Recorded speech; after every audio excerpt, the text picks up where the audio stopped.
Jai here, ang inyong galang chikadora! And guess where I am for today's video? Naririto lang naman ako kung saan nagsimula ang pagiging vlogger ko. Walang iba kundi ang Laguna! Hello, hello, hello Laguna!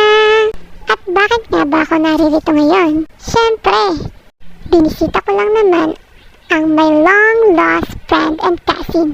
Yan ang pinsan ko na nag-birthday nung May 11. Palampasin ko pa ba? Siyempre hindi na. Tagal namin hindi nagkita. Baka magtampo na. Char! Kaya naman, kahit mainit mag-isa, hala, biyahe pa rin. Tara, samahan niyo ako.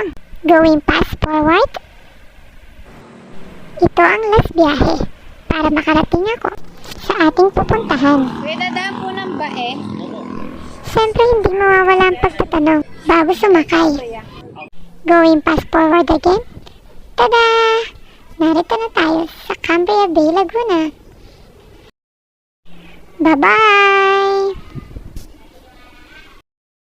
At ayan nga, hindi magkamayaw ang sasakyan. Kaya kailangan ng pag-iingat bago tumawid. And here's our turn to walk faster. Let's go! Kinabahan ako na na.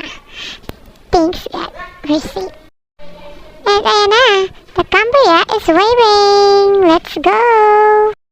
Hindi ko na tinawagan ang pinsan ko dahil nakailang beses na akong pumunta dito kaya nagdire-diretsyon na lang ako. Malapit lang naman siya mula sa gate. Konting lakad lang at naroon ka na. Yan, lakad, lakad, lakad. Makikita niyo sa kaliwa ang kanilang mini playground. Ayan.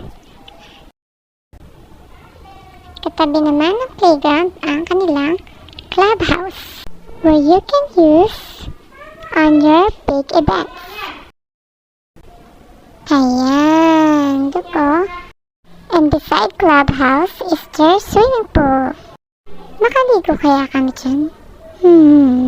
Tingnan natin. So, lakad muna ulit tayo. And after 2 minutes, nakakarating din tayo. Yan, pagdating ng rotonda, kaliwa lang tayo. Yan, lakad, lakad, lakad. After nitong unang kanto, patatanaw natin ang Black Gate and we're here! So, that's it for today.